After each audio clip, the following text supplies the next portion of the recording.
여러분 안녕하십니까. 5박 4일 공연예술 이야기 126회입니다. 오늘은 오브제와 환경에 대해서 이야기를 좀 해보도록 하죠. 막상 제가 녹음을 마치고 보니까 내용이 모호하면서 너무 많이 나갔다라는 생각이 들기도 합니다. 그러나 이것을 다시 주워 담기보다는 저 자신에 대한 개인적 다짐으로 생각하고서 이렇게 흔적을 남겨놓는 것도 약간의 의미가 있지 않을까 생각이 들어서 저 자신을 위해서 이 녹음을 남기고자 합니다. 물론 나이를 1살, 2살 더 먹어가면서 내가 뱉어놓은 말들이 나중에 어떤 감당할 수 없는 도덕적 무게로 되돌아올 것인가 라는 것이 두렵기는 하지만 그래도 무모한 도덕적 도전을 시도해 보고자 합니다. 오브제와 환경은 스스로 의미를 만들어갑니다. 무대 위에 어떤 오브제를 하나 던져놓지요. 그러면 그 오브제는 우리가 계산하지 않아도 스스로 의미를 만들어갑니다. 또 우리가 무대 안의 환경이 아니라 무대 밖의 덜 통제된 환경에서 어떤 공연적 행위를 하게 되면요. 우리가 불안해할 필요가 없습니다. 왜냐하면 우리를 둘러싸고 있는 환경이, 우리 자신을 포함하고 있는 환경이 우리의 공연을 저절로 이끌어가 줍니다. 이것이 극장을 벗어난 혹은 극본이 규정하는 대로 공연하지 않는 대본을 벗어난 공연들의 장점이자 흥미로운 점이라고 할 수 있겠죠. 제가 작년인가 재작년에 세종문화회관 뒷마당에서 시작한 어느 공연을 본 적이 있었습니다. 거리극을 주로 하는 극단의 공연이라는데요. 정확한 제목이 지금은 기억나지 않습니다. 세종문화회관 뒷마당에서 일단의 군중이 모이고 모인 관객들에게 라디오를 나눠주고 그 라디오를 통해서 아마 특정 주파수를 통해서 배우들의 대사나 다음 공연의 진행에 대한 안내 등이 흘러나왔던 것 같습니다. 저는 그 라디오의 숫자가 제한되어 있었기 때문에 라디오를 받지 못했고요. 그냥 다른 사람들이 돌아다니는 것을 뒤쫓아 다니면서 그 공연을 보았습니다. 그 공연은 세종문화회관 뒷마당에서 시작해서 계단을 올라가가지고 광화문 쪽 세종문화회관 앞으로 그 세종문화회관 중간쯤에 어떤 그 광장 비슷한 그런 데서 한참 행해졌습니다.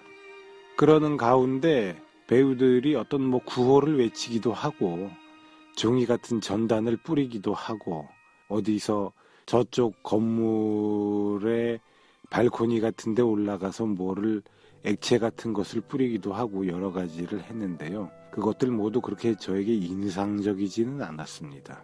그것을 보는 관객들 모두가 그 공연을 보면서 사실 어떤 새로운 미적 자극이나 감동을 받지는 않았을 것입니다. 쟤네들이 뭔가 새로운 걸 해보려고 하는구나. 그런데 그것이 썩 그렇게 인상적이지는 않구나. 이런 정도의 느낌을 가졌을 것입니다. 왜 쟤네들이 관객들을 이리저리 끌고 다니는지, 왜 쟤네가 저기서 소리를 고래고래 지르는지, 왜 별로 충격적이지도 않은 저런 몸짓들이나 상황들을 만들어내는지, 무언가를 열심히 해보려고 하는 것 같아서 젊은이들이 노력하는 것 같아서 가상하고 긍정적으로 보아주고는 싶지만 그렇게 커다란 의미를 나에게는 전달해 주지 않는 그런 공연이었습니다. 제가 그 공연을 보면서 자극을 받았던 것은 딱 한 가지가 있었습니다. 그것이 무엇이냐 하면요. 그 공연에서 의도되지 않았던 광화문 광장에서 들려오는 소음들이었습니다. 그때 광화문 광장에서는 어떤 다른 정치적 집회 또 사회적 집회들이 한 두어 개가 더 열리고 있었습니다. 그러다 보니까 그 집회들에서 들려오는 노래소리며 구호소리며 함성소리며 이런 것들이 의도치 않게 제가 보고 있던 공연의 환경 안으로 환경을 형성하면서 공연에 개입되게 되었습니다. 제가 보고 있는 공연의 공연자들이 퍼포머들이 뭐라고 주장하고 외치고 그들이 음악을 틀고 소리를 만들어내고 하는 것보다는 저는 오히려 전혀 의도되지 않은 광화문의 소음이 내가 보고 있는 이 공연의 환경을 어떻게 만들어주는가, 그래서 이 공연에 어떻게 이체를 주는가가 더욱 흥미로웠습니다. 해프닝의 요소들, 그리고 환경 연극의 요소들은 이렇게 우리에게 예기치 않았던 미적 자극들을 주게 됩니다. 예기치 않은 방식으로 공연에 개입을 하면서 그 공연의 미적 완성도를 높여주거나 확보해주는 것 같습니다. 오브제들도 그렇죠. 어떤 오브제가 무대 위에 나타나면 그것이 저절로 의미를 획득해 갑니다.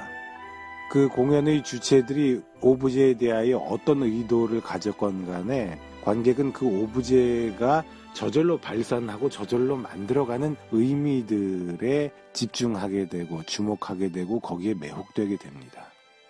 그러니까 리얼리스트가 이런 공연들을 보면 공연자들이 무책임하다고 생각이 되게 되죠. 무책임하게 오브제 하나 던져놓고 오브제 몇 개 던져놓고 저것이 스스로 획득해가는 의미에 오히려 공연이 묻어가는구나, 오히려 거기에 숟가락을 얹어가는구나, 이렇게 못마땅하게 보일 수가 있게 됩니다. 리얼리스트 입장에서 볼 때는 그렇지만 어쨌거나 오브제나 환경의 개입은 공연을 매우 흥미롭게 만들어주고 어쩌면 예술을 더욱 예술답게 만들어주는 예술의 하나의 본질이 될지도 모르겠습니다. 이러한 의외의 효과들에 관심을 가진 사람들이 자꾸 오브제의 사용이나 환경 연극적 요소들의 활용을 시도하게 되지요. 공연에 있어서 아주 매력적인 것들이 되니까요. 그래서 여기에 재미를 붙이면 아마 헤어나오기가 쉽지 않을 겁니다. 다른 형식의 공연들이 재미가 없어지게 되겠지요.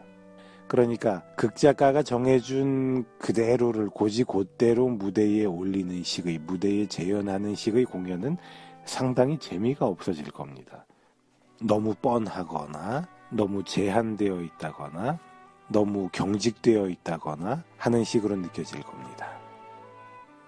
오브제와 환경의 개입은 이렇게 우리의 예술을 더욱 가치 있고 기름지게 만들어준다고 하겠습니다. 그래서 전 이런 생각을 해봅니다. 오브제나 환경의 활용에, 환경의 개입에 재미를 느끼는 사람들은 조금 더 겸손해질 필요가 있지 않을까?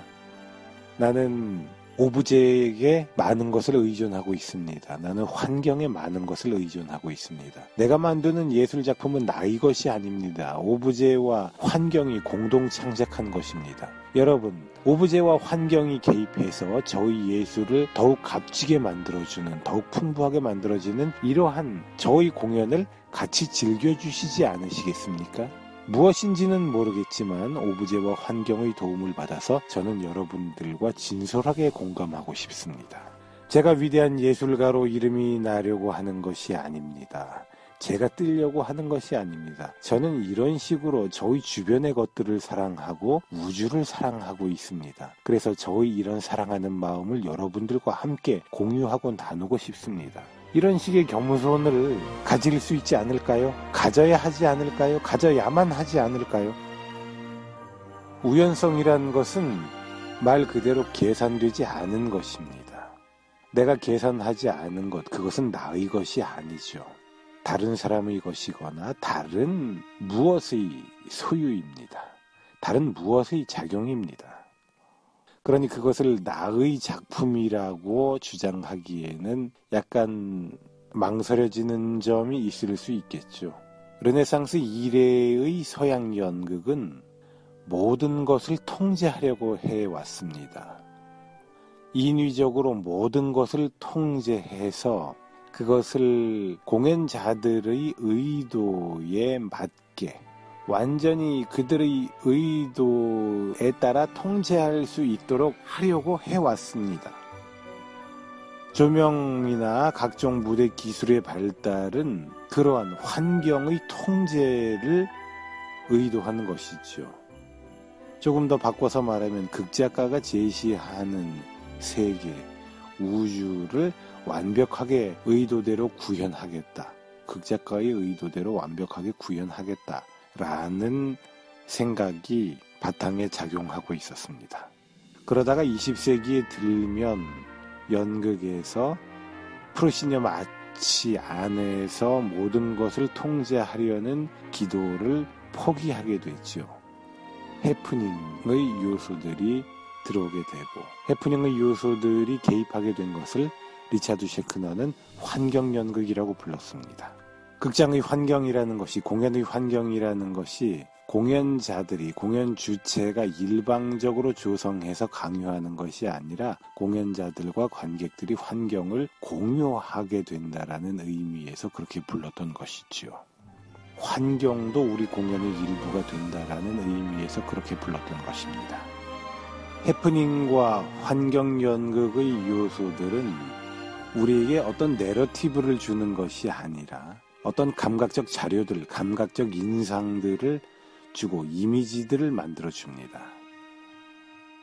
내러티브보다 감각적 인상들에 더 방점이 찍힌다고 할 수 있겠습니다.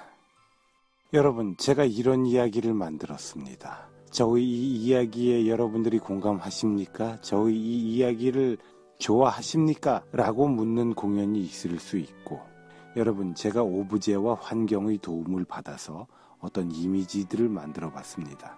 제가 자연의 도움을 받은 이 이미지들을 좋아하십니까? 이 이미지들에 공감하십니까? 라고 묻는 공연이 가능하겠지요. 중요한 것은 둘 다 관객에게 이렇게 겸손히 묻는다는 데에 있습니다. 우리가 자주 그것을 잊는 것 같지요. 우리는 겸손하게 관객에게 물어야 합니다. 여러분, 이것을 좋아하십니까? 이것에 공감하시겠습니까? 라고요. 이야기를 만들고 난 후 자기가 왕이나 신처럼 군림한다든가 오브제와 환경의 도움을 받았으면서 마치 자기가 그러한 소우주를 만들어낸 신처럼 군림하려 한다든가 하는 태도를 가지면 안 될 것 같습니다. 공연 예술의 본질을 반성하게 되면 우리는 조금 더 겸손한 인생을 살 수 있을 것 같습니다. 보다 겸손한 예술적 자세를 가지는 것, 보다 겸손한 인간이 되는 것, 우리 가끔씩 이런 태도를 스스로 되살려보면 좋을 것 같습니다. 아마 그렇게 해야 예술이 더욱 아름다운 세상을 만드는데 진심으로 공헌하게 되는 것 같습니다. 예술이 군림하려고 하면 아름다운 세상을 만드는데 공헌하는 것보다는 자본이나 권력의 형성에 더욱 공헌하게 되는 것이 아닐까, 이런 생각을 하게 됩니다.